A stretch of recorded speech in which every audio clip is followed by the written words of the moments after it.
Brainer MMA. What's up, Dan? It's good. Not much. How you doing? Just sitting here, just thinking about Putin. Yeah. Crazy shit going on, man. Crazy fucking shit going on. You said you wanted to get political this episode. Well, I'm just going to get political when I talk about Bryce Mitchell and say he's a fucking moron. Oh, yeah. This is... No. Besides all that, this is like a fucking solid card we got on our hands. It doesn't have like a champ Title belt. It doesn't have a title fight. It doesn't have like, I mean, Colby is one of the best fighters in the world, I think. Yeah. The depth on it. But like, dude, Dustin Jacoby is fighting on the first fight of the night. Yeah. That's saying something. Every fight is going to be fun to watch, except for I think that Umar Nurmagomedov fight is going to be a slaughter against our boy. Oh yeah, but it's going to be a slaughter. That's a total bummer. I love that guy. Yeah, from our Selden boy. Selden, Newfield, straight out of Newfield. Oh man. All right, shit.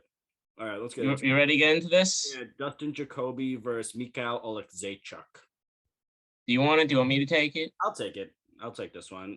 Dustin Jacoby, former kickboxer, undefeated in his last 10 fights. He's 9-0-1, counting kickboxing bouts. Had a rough start to his MMA career, really started to hit his stride after joining Factory X in 2015. He's got a plus 1.6 striking differential at 48% accuracy, only 58% takedown defense, real sprawl and brawl approach. He's got some real technical Muay Thai too. Very good in the clinch. And yeah, he's got very powerful leg kicks, keeps his opponent at bay. Just overall very solid stand-up. Yeah. Looking on Mikhail Zaychuk, who is like a menace in his own right. 4-2 since coming back from suspension in 2019. He beat Khalil Roundtree in a stand-up fight, but he popped for banned substances after. So he should be 5-2 if he didn't cheat like that. But still, beating Khalil Roundtree is a pretty big deal in a stand-up fight. He's a stand-up fighter, Muay Thai stance as well. He keeps his hands up really high. He's got a plus 1 striking differential, 53% accuracy. Both guys struggle with the takedown defense and submission defense, but no one's going for that in this, I don't think. Both losing most by sub. But I just don't think this fight is going to touch the canvas. Mikhail, also very technical striker. I definitely think he's the harder hitter. Jacoby has faced grapplers for his last 3 fights, and last time he faced a striker, it was a close fight where he got knocked down 2 times. I think I'm going to go with the underdog and Mikhail Zaychuk in this one. I think he takes it. It's a close fight, but it's a banger to start off the night.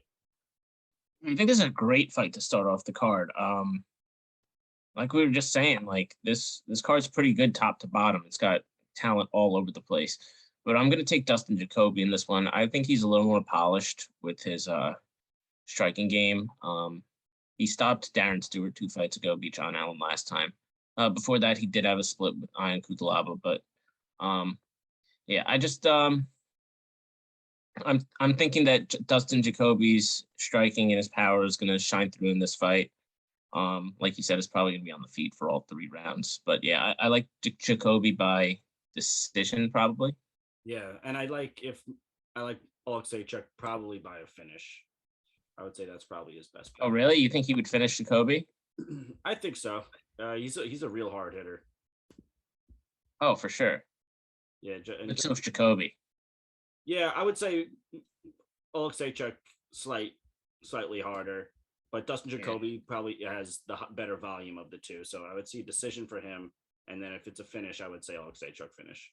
So we are disagreeing on the first one. Dan's going to go with Dustin Jacoby. I'm going to go with Mikhail Zaychuk, and we're going to move right to the next one, which is Ludwig Klein versus Devonte Smith. It's Ludwig Klein. He was one of Connor's favorite prospects. Yeah, he was, dude. He fucking dropped off on me, though. In his last 2 fights against Mike Trezano and Nate Landwehr, they really haven't gone his way. He only fought twice in 2021.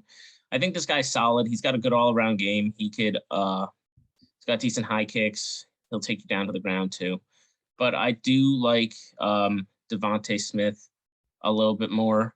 We'll go into Jamie Malarkey in a little bit. I do like Jamie Malarkey, but this guy's a hard hitter. I know he's gotten stopped 2 times out of his last 3, but he's a hard hitter himself. he might get knocked out or he can knock you the fuck out. He was able to stop Joe Lowry, Julian Arosa, Dong Hyun Ma, and Justin James, all via first or second round finish, with Justin James being the second round. Yeah, I just like the size and power that Devonte Smith has in this fight. Just a little bit more than Klein. Klein's been a little shaky for me to be confident in picking him, so I'll take Devonte Smith in this one. Yeah, I'm gonna agree with you, Dan. Klein, he had so much hype. He a very good prospect, but that he was quickly derailed, outstruck by Michael Trezano, then totally dominated against Nate Landwehr. And Klein was a minus 400 in that Landwehr fight. He's finished 16 of his 18 wins, though, half by sub, half by KO, TKO. He's taken this fight on short notice at a higher weight class, and he hasn't looked good since he fought Shane Young. But his back is against the wall in this one. He might get cut. 3 straight losses. He's taken on Devonte Smith, who's 4-2 inside the UFC. All those fights ending by KO. He's 100% finish rate, 10 out of 11 by KO, TKO. 13 of his 14 fights never seeing the third round. He's got a plus 1.3 striking differential, 52% accuracy. He got brought back down to earth after going 3-0 with 3 KOs. He's since gone 1-2, getting KO'd in 2 of those fights. His chin is kind of questionable. This is another crazy fight this early on. I wouldn't touch it with a 10-foot pole. I can't trust either of these guys, but I'm going to go with Smith. He had a full training camp, the size advantage, and he's had a lot more success in the UFC than Klein. So yeah, Klein kind of fizzled a little bit. Yeah, it's hard to pick him in this one, but that the chin of Devonte Smith is worrisome. We're both going to go with Devonte Smith in this one, right, Dan? Yeah, I got Devonte Smith. And then we're going to move right into the next one, which is Tim Elliott versus Tygir Ulanbekov. Yes, sir. Pick this one away. I like your picking this one, Dan, actually, now that you say it, but we'll get to that. 2-3, Tim Elliott in his last 5. Likes to beat up women beaters, very well-rounded, former wrestler, BJJ blue belt, rejoined Glory MMA in 2020 after going 2-1, training there back in 2017. And since then, he's gone 2-1. I hate to say it, but he's been used as a stepping stone with his recent matchups. He's fought Figgy, Askar Askarov, Brandon Royval, and Mateus Nicola, all guys that are top 10 flyweights at this point. Overall, I would say he's a gatekeeper for the top 15. He's taken on Tygir Ulanbekov, 2-1 in the UFC, 13-1 record. Only loss coming from Zalgis Samugilov back a couple of years ago. He's a master of sports in Sambo, former world Sambo champ, and trains with Khabib. Very well-rounded. Very well-aged win over Bruno Silva in his debut. Oh, and he had 12 minutes of control time in his last fight against Nascimento, but he didn't do enough damage when he was on the top. Nascimento actually ended up doing more damage from his back in that fight and actually turned it into a close fight. Big difference maker here will be the grappling. Both guys have a very grappling heavy approach. I expect a lot of it in this fight. Elliott, he's gone 6 out of 30 on his takedowns in his last 3 fights. And Tygir has gotten 9 takedowns out of 16 in his last 2 fights. So I think the grappling I'm going to give to Tygir Ulanbekov, and I think he's able to take this fight. So I'm going to go with him in this one. Yeah, I'm going to have to disagree with this one. I think it's super close, but I think that Tim Elliott's more of that grizzled vet that's going to be able to just go in there and kind of do his thing. You know, it's going to be an ugly, dirty fight, but I think that Tim Elliott squeezes out a UD in this one. I think he's able to pressure him up against the fence, take him down to the ground. I think they're both going to take each other down at some point. They're flyweights. That shit happens. But yeah, I like Tim Elliott. I think he's got a lot of value, especially as an underdog. Yeah, he definitely has the value there. I do think that it's going to go to a decision, so you never know. I got to give it to Tygir in this one. I mean, yeah, I can't fucking younger, higher ceiling. He's got a lot more going for him. He's at different parts of their careers, but I get what you're saying. Totally. Yeah, 100%. He's got decent money. If he's at a plus 200 right now, right? Is that what it is? Yeah. He was at a plus 200 when we just checked 15 minutes ago. Yeah, that's solid. So I totally see where you're coming from. So Dan's going to go with Tim Elliott. I'm going to go with Tygir Ulanbekov, and we're going to move right into the next one, which is Umar Nurmagomedov versus Brian Kelleher. Yeah, Umar Nurmagomedov. He's an absolute beast, dude. Holy shit. He is a beast. He's a beast and a half. The whole He's a entire lock. UFC is just going to be Eastern European wrestlers in the top 10 in every single division. Now they can strike too, though. It's fucked up. But yeah, I know Brian Kelleher is coming off those 2 wins, but like, I don't even want to get into this really. You're a minus 700 favorite for a reason, you know? Yeah. But you know what? What was the last person we saw as a massive favorite? Oh, Islam Makhachev. What happened? He got. I tried doubting it a little bit, but I just couldn't. It's tough. I give it Brian Kelleher as a badass for taking this fight, but yeah, it seems it's not a favorable matchup at all. This is the biggest mismatch of the whole entire card, I think. Yeah, I agree. Yeah, but yeah. Umar Nurmagomedov wins that easily. Yeah, fairly easily. He's got a 13-0 record, 1-0 only inside the UFC. Made his debut last January and got second round submission over Sergey Morozov, who's pretty solid fighter in my opinion. I know he's got a couple losses back to back, but he's really good. Cousins with Khabib Nurmagomedov. Both have similar fight styles. He's a mauler basically, and a dominant one. He's trying his luck at a higher weight class in this one at 145. He was a former bantamweight. And it makes sense. He looked like he was killing himself to make that weight. He was a big dude to start out with. And he's already sitting at a minus 700. And Brian Kelleher, God bless his soul, 5-2 since rejoining the UFC in 2020. Well-rounded fighter, jack of all trades, master of none, as Dan likes to say, type of deal. Grappling is the best part of his game, though.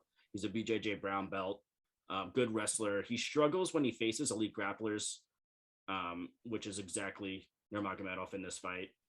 His last 2 losses coming from Ricky Simone, Cody Stamann, both guys who have very grappling heavy approaches. Bottom line, I don't see Kelleher stopping these takedowns at all. He's got 60% takedown defense. I expect that to be exploited, and this is an open and shut case, I think, Dan. Easy, yeah. Easy money. And it looks like we're agreeing on that one. We're going with Umar Nurmagomedov, and we're going to move right into the next one, which is Marina Morozov versus Maria Agapova.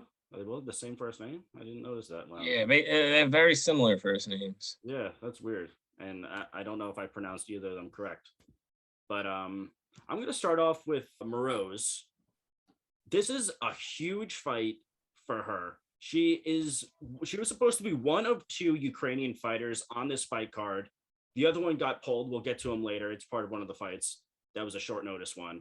So she's one of the few Ukrainian fighters on this roster. And I think that she has a lot going on mentally right now. She has a lot to prove. And she has tremendous pressure on her in this fight for everything that's going on right now. Fucking Putin.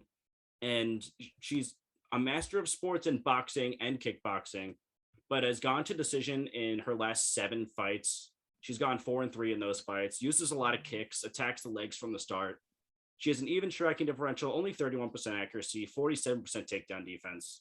Pretty poor. She's taken on Maria Agapova, who's 2-2 under the UFC umbrella. Both wins, performance of the night, submission wins. She's finished 8 out of her 10 wins. She might win mostly by submission, but a lot of the times it's set up with her knockdowns. Are not actually takedowns. It's just knockdowns, and she goes in and gets a submission. And I think her striking is the best part of her game. She has a plus 0.6 striking differential, 5.2 strikes per minute, 52% accuracy. Both girls have trouble stopping the takedowns. I don't think that's going to happen too much in this fight, but Morozov lately has actually been going for takedowns and looks pretty good. Agapova is the more efficient striker. Morozov has the higher volume with those kicks, I would say. Tough to call. This one's so tough. But I'm going to go with Morozov. Agapova has had trouble pacing. She empties the tank. She puts everything into the first round, and then she slows as the fight goes on. Not to mention Morozov, like I said before, has started to go for takedowns and looks pretty good with her grappling. So I'm going to go with Morozov in this one. I'm going to disagree. I think that Agapova is super, super young. You got to keep that in mind too. But she did lose that fight to Shanna Dobson like a year and a half ago. And it is true. She completely blew out her fucking gas tank in that fight. It was bad. That was like she just absolutely gassed out. But in her last fight against Sabina Mazo, she was able to pace herself better, and she was much more efficient. But she still fucking went ham in that first round, and like so an I think, yeah. unnecessary amount of energy in the first round in that fight, like almost 60 strikes. Shanna Dobson was like a minus or a plus 700 underdog in that fight. So I think she just went in with the intentions to disrespect her. Yeah, and yeah, she did. Yeah, Cut now. She's not even on the it didn't work out. Yeah. But I think that's like a humbling experience. She's only 24 years old now, so she was only like 22, 23, 22 probably. Yeah, she's young. Or 23 in that fight. So fucking I like her future. Morozov is good too. They're both strikers for the most part. She did have those 2 losses to Angela Hill and Carla Esparza, but they're upper echelon of 115 at least. And then they both have the win over Sabina Mazo. Agapova was able to get the finish in that one. But yeah, I'm gonna take Agapova in this one. I think that she's gonna be able to snap off more strikes, be a little bit more efficient in that. I don't think Morozov might look to clinch up and take her down, but I see for the most part this fight just staying on the feet, and I think Agapova outpoints her if that is the case. Yeah, I think Morozov needs to close the distance and go for takedowns if she wants to get this win. A more one-sided win, I should say. Otherwise, if it stays on the feet, it's so close. And yeah, it's tough to say. But we're going to disagree again. I'm going to go with Morozov. Dan's going to go with Agapova. And we're going to move right into the next one, which is Nick Naikumuranu versus Chidichukwu. Do you want to take this one? I'll take this one. Yeah, I like this one. I was going to say I could take the next 2 if that's all right with you. Yeah, the next 2. Yeah, you go for it.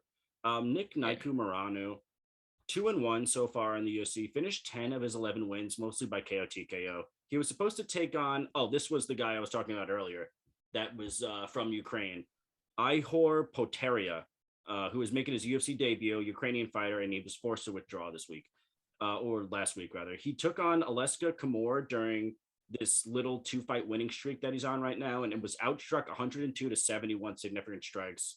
Huge efficiency differential, 68% for Kamor, 36% for Naiku, and somehow it was a split decision for Naiku, but I really wasn't impressed. And then he went on to start Ike Villanueva in a minute and 20 seconds, which is just going to happen. Ike Villanueva shouldn't have been there to begin with. He's taken on Chidichukwu, who's former heavyweight, 6'5", 83-inch reach, 3-2 in his last 5, including one of the best comebacks of the year when he KO'd Carlos Olberg after just getting demolished for like 3 rounds. He also has a very well-aged loss to Paul Craig from 2019, and Chukwu was beating Craig for the better parts of 2 rounds, and Craig went 1 for 16 on takedowns and still ended up getting the submission. All he needed was that 1 takedown, but that fight was in the bag for Nchukwu. Very impressive over a guy that's very good and a veteran. He's not the most technical striker in the world. His speed is not that good either, but he's got serious power and he's very green to the sport. He only moved to the US in 2010 and he didn't start training MMA till 2015. And I know this is on short notice, but I think Nchukwu has a solid chance here. So you taking him? Hell yeah. I'm going to have to go the opposite way. I can't trust Chidichukwu with anything. Let's see. I was huge on Carlos Olberg going into that fight. Didn't work out, even though he got 146 strikes to his head in that fight. And then, like an idiot, I backed him against Danilo Marquez, but I also backed him against Da Un Jung, if I'm not mistaken. And yeah, Da Un Jung showed why he sucks. Or Da Un Jung is just so good. I like him. Yeah. I'm not that Kennedy sucks. It's that fucking Kennedy is very unreliable. To deal with betting at least. He's got that ridiculous 83-inch reach. Doesn't really use it at all. It's very it's pretty upsetting. It's pretty upsetting. Nick Negumereanu. I'm not saying that again. I'm just gonna call him Nick. He won his last two. That fight against Alexa Kamur was it was super close, but he did stop Ike Villanueva in that last fight. I'm not going to touch this fight with a 10-foot pole, but I'm going to take Nikolai Negumereanu. I think that's how you say it. Close enough. I think it's Close Nikumaranu. It's something tough to pronounce. Yeah, I just don't even want to pronounce this ever again. So they're like competing for like the hardest name to fucking pronounce in this fight. I can actually pronounce Kennedy Njukwu, no problem, really. Yeah. Are we even saying that right though? And I know he's been around forever, and I know the guy. Njukwu. Who knows if I'm fucking saying his name right? Look at it. Who knows, man? What the fuck's going on? Who knows? A W, a K, a Z. Come on. It's throwing me through a loop. But we are going to disagree again. Dan's going to go with Nick Nikumaranu. I'm going to go with Kennedy Njukwu. We're going to move right into the next one, which is Marina Rodriguez versus Yan Xiaonan. Yan Xiaonan. Yeah, Marina Rodriguez. She's coming off of 3 very impressive wins in a row. Finishing Amanda Hebos, then beating Michelle Waterson and Mackenzie Dern.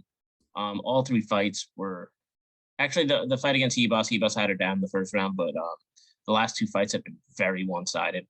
She packs some serious punches. Then you got Yan Xiaonan. They're both a little bit older for the division, but that's all right. Xiaonan lost her last fight. She got stopped by Carla Esparza. Before that, she was on a serious winning streak. She beat Angela Hill and Claudia Gadelha in that. But overall, I would say this fight's mostly going to be on the feet. Yan Xiaonan gets takedowns here and there, but for the most part, it's actually her getting taken down. Besides the Carolina Kovalevich fight where she did get takedowns of her own, she mostly stays on the feet. And I think that Marina Rodriguez has I think there's a huge discrepancy. She reminds me of like a strawweight Sean Strickland, kind of. Marina Rodriguez. just because she constantly fights behind that jab. She's constantly hitting that jab, throwing the straight right hand. Yeah, I think she's very solid on this. I want to see what she's minus 255. That's about right. I'm still gonna throw that in some parlays for sure. I think Marina Rodriguez is a solid bet on this one. I think she gets the UD, maybe a TKO. Who knows? Yeah, I'm gonna totally agree with you. She had a real productive 2021, went 3-0. She was Amanda Hebos's first UFC loss, made it look easy against Michelle Waterson for 5 rounds, and made it look even easier against Mackenzie Dern. She's got some of the best Muay Thai in the entire 115 division, maybe entire UFC. Just constant pressure, +2 striking differential, 49% accuracy. She stuffed 11 out of the 14 takedowns attempted on her during that 3-fight winning streak, taking on Yan Xiaonan, who's coming off her first career loss, like you said, Dan. She was on 6 straight wins in the UFC, 11 straight total, and was broken in her last time out in a loss to Carla Esparza, who controlled Yan for all but 40 seconds of the 7-minute and 48-second fight. She's a Sonda practitioner, very crisp boxing, +2.3 striking differential, 42% accuracy. I know she was dominated by Carla Esparza, but her takedown defense is good. This is going to be a barn burner, super competitive, and definitely staying on the feet, but I'm going to have to go with Marina Rodriguez in this one. Yeah, she's like Sean Strickland with knees. I love it. But it's a strawweight. Watching her fight. Yeah, she's the real deal. Yeah, she's fun to watch. Yeah, awesome. We're both agreeing. We're both going to go with Marina Rodriguez. We're going to move right into the next one. Jalen Turner versus Jamie Malarkey. Yes, sir. See you.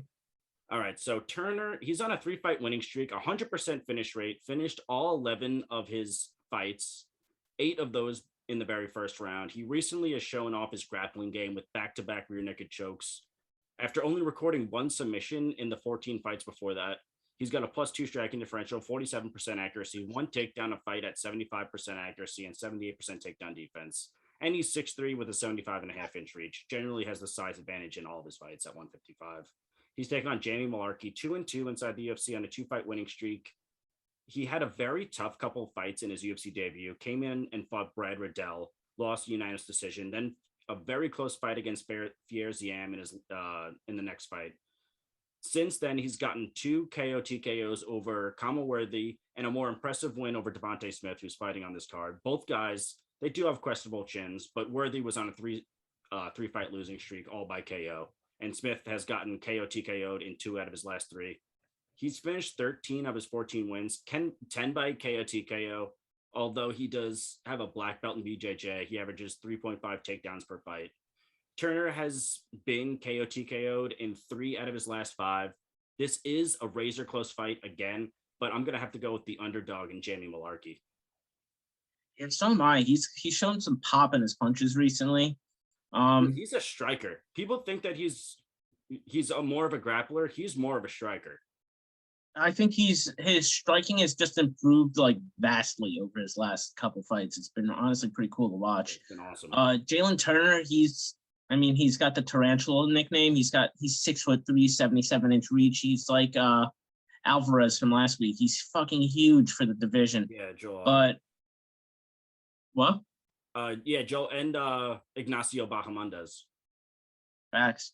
But yeah, like I like Jalen Turner. I think he's pretty solid, but I don't know. I think Jamie Malarkey's just been on a nice roll recently. He's been really killing it overall. People are really counting him out in this one. Yeah, 100%. It is fairly even, but I think Jamie Malarkey's solid. I think he should. I confidently think he's going to win. Yeah, and he's a solid. He's plus 140 right now, I believe. That's a solid underdog right there, and we're both agreeing on him. That's great. So we're both going to go with Jamie Malarkey, and we're going to move right into the next one. I think this is the start of the main card: Sergey Spivak versus Greg Hardy. Yeah. Let's see. I would Jalen Turner and Jamie Malarkey, I think, is better than this. Marina Rodriguez and agreed. Yan Zhao is better than this, but this is on the main card. Love to see Greg Hardy lose, and that's exactly what I was going to say. And what is the UFC noticing now? Oh shit, Greg Hardy. People like to watch him lose. Yeah, but they're like a villain. For sure. And Greg Hardy's coming off of 2 straight losses. He got absolutely fucking starched by Tai Tuivasa. Yes.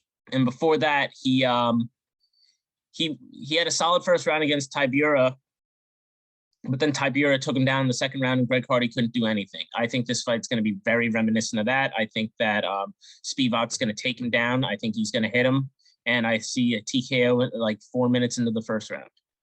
I totally agree with you, Dan. Sergey Spivak, 3-2 in his last 5, coming off a KO loss from Tom Aspinall, who was elite competition at heavyweight at this point. Also, he has a very nice age win over Tai Tuivasa himself. He's finished 11 of his 13 wins, mostly by sub. Great wrestler, averages 2.7 takedowns per fight, 57% accuracy, 0.5 striking differential at 48% accuracy. 3 out of his 4 UFC wins have had a minimum of 3 takedowns, maximum of 6. And that seems to be his path to victory. He's taking on Greg Hardy. He's currently on a 2-fight losing streak to Tai Tuivasa. Gets starched, like you said, Dan, in a minute. Marcin Tybura, where Hardy emptied that gas tank in the first round, outstruck Tybura clear 2-1. We're like, what the fuck is going on? Slowed down big time, and all Tybura needed was 1 takedown, excuse me, to get the fight over. That being said, he's super explosive, athletic. His takedown defense is very good too, sitting at 80%. He's only been taken down 2 times. And that is Spivak's biggest key to victory. But I see Spivak wearing on Hardy in that first round, maybe the second, possibly TKO, possibly submission. I don't know. But I just think this fight is all Spivak.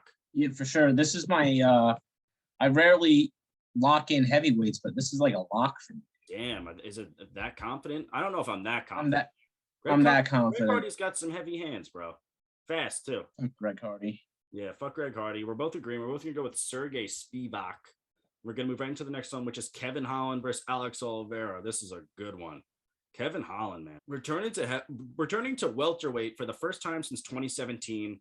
He went perfect 5-0 back in 2020. Then last year went 0-2-1. That 1-0 contest being Kyle Dawkins, and Holland wasn't looking too hot in that. Let's be fair. He wasn't. He wasn't. I think he's going to be an absolute monster at 170. He wasn't cutting that much weight to begin with. He would come up like 3 pounds under the limit. He'd come in at like 182, 183, or like he wasn't cutting that much weight or any weight at all. We know he had trouble stopping takedowns, but I think a lot of that was due to the size disadvantage. Also, he's been training grappling like a madman since a couple of those losses last year in 2021. And I think he's made some serious strides in the amount of time he's been doing it. He's taken on Alex Oliveira, who's went defeated as well in 2021, 0-2, and a winless in his last 3, including 2 first-round sub losses. Only 34 years old, but like we say, Dan, he's like the oldest 34 on the roster. He's been in a ton of wars. He's got a ton of damage. He did look the best he's looked in a long time against Nico Price in his last time out. But even then, he lost 2 rounds to 1 without a doubt, for sure. Overall, though, I'm all in on Kevin Holland in this one. Oliveira is going to want to close the distance early on as soon as possible and go for some takedowns. But I think Kevin Holland's able to finish this one on the feet. I think so, too. Kevin Holland's a beast. I've been pretty big on him. I really support this move, too. Like, even when he was at middleweight, he had pop, dude. He knocked out Joaquin Buckley. Jacare off his back. Jacare off his back. Jacare off his back. What else did he do that was fucking awesome? There was one more I was thinking about. When he fought Thiago Santos. Yeah, on like no notice. At 205. He's a monster. He's a beast. Yeah, he just doesn't give a fuck. Oh yeah, he had Brunson hurt in the time they matched up. Brunson just kind of took him down. He was wobbling. Yeah, he had Brunson wobbled. Not saying Brunson has the best chin. His chin is pretty dog shit, but yeah. Either way, I'm gonna take Kevin Holland in this fight. I think this weight class is gonna be the weight class for him. I only see good things for him coming forward too. Dude, he's on to greener pastures. He's gonna kill it at 170. And we're both gonna agree. We're both gonna go with Kevin Holland. We're gonna move right into the next one, which is Edson Barboza versus Bryce Mitchell. Yeah, so I need to talk about Bryce Mitchell real quick. This guy's a fucking idiot, dude. Yeah, this guy's a total. Did you see any of his Ariel Helwani stuff? No, I don't watch his shit, dude. Yeah, well, if you want to maintain brain cells, just I want you to go back to start. I want you to count those voting certificates because there was a breach in the system and Trump should be president of the universe. And yeah, he's a fucking dummy, dude. And he got his nutsack ripped apart by a drill. You ever hear about that? Yeah. I wish I. Yeah, he got his nuts caught. I did hear about that. Yeah, and he deserved every bit of that. Yeah, I mean, pro Putin too. What? He's pro Putin. It's probably because he's like, oh, Donald Trump saying good things about him. I'm gonna say good things about him. Yeah. But yeah, fuck you, Bryce Mitchell. I'm not a fucking fan. Your grappling is fucking crazy. It is crazy how just like Bryce Mitchell, who wears camo shorts into the fucking octagon, is such a decorated BJJ guy. But honestly, that's pretty cool. He is good. Yeah, at the end of the day, I'm taking Edson Barboza in this one. He's got good takedown defense. He's been around for so long too. He's just top level striker, absolute top level striker. His takedown defense is 78%. He hasn't gotten taken down since in his last 2 fights. Bryce Mitchell is obviously going to look to take it down to the ground at one point, but I think that Edson Barboza is a solid step up for Bryce Mitchell, and too big. I like it. I don't know if he's going to be able. I don't think he's going to be able to handle it. I like Edson Barboza in this one. Solid underdog. Nice, another solid underdog. Edson Barboza is 2-3 in his last 5. He had a couple of back-to-back split decision losses. He bounced back from those with a 2-fight winning streak on his own. Most recently, coming off a pretty one-sided loss to Giga Chikate, which that's gonna happen. What are you gonna do? That being said, he's still the same old Edson Barboza that we know and love. Those leg kicks are still some of the deadliest. His punching power has actually gotten better since he moved back to featherweight, and has gotten knockdowns in 3 out of his last 4. Now that he's back at 145, he's taking on Bryce Mitchell, who's 5-0 inside the UFC. All those fights ending by decision, except for one very impressive Twister sub in 2019 over some pretty low level competition. He hasn't fought in almost. Get a Twister though. Yeah, it was a Twister. It was cool. Yeah, he hasn't fought in a year and a half. He should get a rude awakening in this fight. He is a BJJ black belt, winning mostly by sub, plus 0.8 striking differential, but only 2.3 strikes per minute, very low. Like Michael Chiesa low, and does some of his striking. He does most of his striking on the ground. He averages 3.3 takedowns per fight, 46% accuracy, but will pull guard often just to work on his sub game, which is the reason why he's a 33% takedown defense. And I could very much see Mitchell hurt from those Barboza leg kicks and trying to pull guard, taking it to the ground. But I'm going to go with experience. Barboza's got the experience on the ground, very good on the feet still, super well-rounded, and it's just hard not to pick him in this fight. I'm going to take the proven absolute killer vet in this one. Yeah, counting him out, don't count the guy out, not yet. Who is this Bryce Mitchell character? Come on. All right, so we're agreeing. We're both going to go with Edson Barboza. And we're going to move right into the co-main event. RDA, Rafael dos Anjos versus Renato Moicano. This fight was added about 5 hours ago. Rafael Fiziev had to pull out of this fight yesterday. And we were lucky enough to get someone to step up on short notice. It was supposed to be Islam Makhachev. There was talks. And we got, that was too high of a weight. I think he wanted to go at like 170. So now he's taking on Renato Moicano at 160 catch weight. RDA, he's had it rough since moving up to welterweight. When he did, I mean, he went 2-4 since 2018. Some killers, but faced elite competition over those fights. Colby, like you said, Dan, the killers. Colby, Usman, Edwards, the killer group at 170. Just like the top 5 guys, basically, they threw RDA at. Now he's moved back to lightweight, beat Paul Felder, solid competition, and he's been out for a while since then. I thought the weight cut was going to be an issue in that Felder fight, but he looked awesome. It was a split decision, but someone was smoking crack during that fight. Even Paul Felder was like, dude, what the fuck? Split decision. He beat me up for 4 rounds. Showcased his striking, his grappling. He looked fast, durable. He just looked great. He's taking on Renato Moicano. I'm a huge fan of. He offered to take this fight on an Instagram post. He was sitting, living it up by the pool, partying. And he's only 3 weeks out from his last fight against Alex Hernandez. And I don't know if he's been training. It looked like he was just chilling after, he didn't have a fight set up yet. He was just like chilling after a nice win. So I don't know what kind of shape he's going to be in. He's done great since moving up to lightweight. He has gone 3-1 with 3 submission wins. Very well-rounded fighter, plus 1.5 striking differential, 2 takedowns per fight at 53% accuracy. He struggled with that chin. He was TKO'd in his last 3 losses, but RDA is not a knockout type fighter anymore. He hasn't had a KO since 2015. Moicano knows RDA has struggled with the takedowns in the past. I expect him to try to take this fight to the ground. But that being said, RDA, I think, takes this one. Yeah, so do I. He's so well-roundedly good. Yeah. He can just do everything. He's a little older now, but he's still doing dude, he's still that jacked motherfucker, you know? Yeah. Yeah. This is a couple days notice. I'm happy RDA's got a fight. I'm happy RDA's got a fight. He's probably gonna win now too, because I don't think he was gonna win that fight against Fiziev.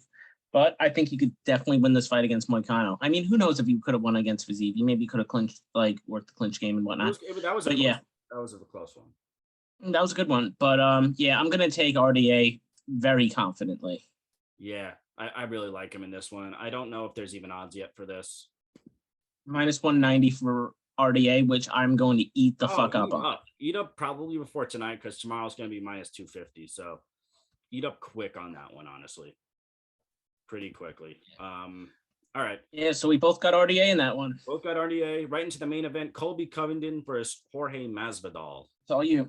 All me. Pretty fun matchup right here. I know people weren't really buying the bad blood between these two, but I genuinely think that they actually hate each other. So I'm all in on this one. Also, I'm going to say that I am not a Colby fan. And a matter of fact, I think that 98% of Colby fans are racist incels. That being said, great wrestler. I wouldn't go 98%. I'd go with an 85%. 85. We'll give those. We'll go like 91%. 91%. And they're white. They have to be white. Yeah. Screw those. People of color don't like Colby Covington. Yeah, that's a fact. Yeah. I wonder why. That being said, though, besides his racist tendencies, he's great wrestler, former NCAA Division I wrestler. Colby Covington has only lost to Kamaru Usman since 2016. He's 2 losses, and Usman is possibly the greatest welterweight of all time.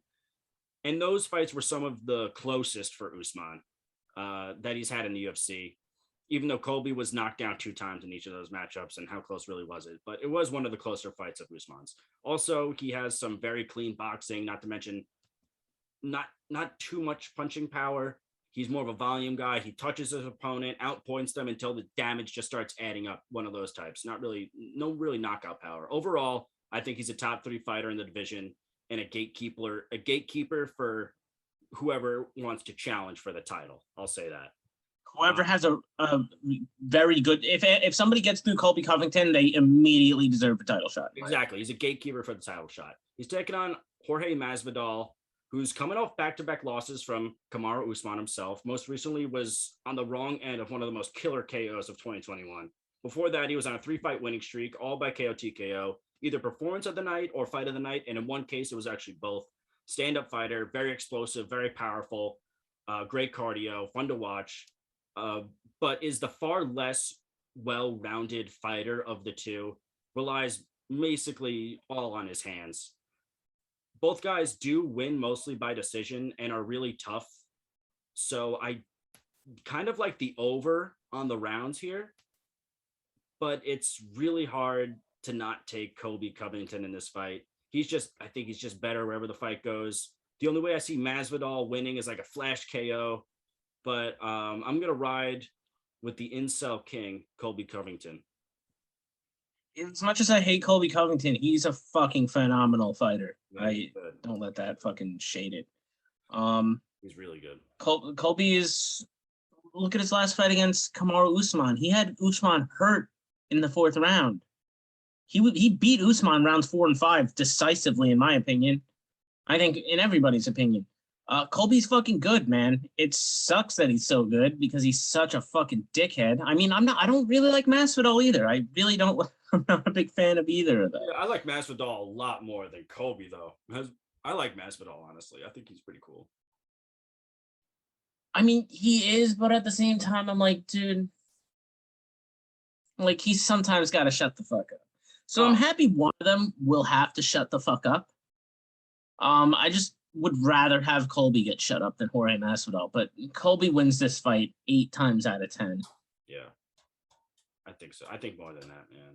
I think maybe probably more than that. His pace is ridiculous. Yeah, he could keep a fucking marathon pace for so long. It's ridiculous. Yeah, it's pretty wild. I'm actually curious to see what the rounds are in this one. I'm gonna check the FanDuel. This is sponsored by FanDuel. I'll take a look at DraftKings. Yeah, take a look at this one. It's also sponsored by DraftKings. And Caesars. I'm going to hop on that soon. Oh, the over 4.5 rounds is already the favorite at a minus 150. So people are saying, the bookmakers are saying this is going to decision. All right, that's it. Sorry, I just wanted to know that before we ended this. It's been real. It's been fun. It's been real fun today. Yeah, it's been real fun.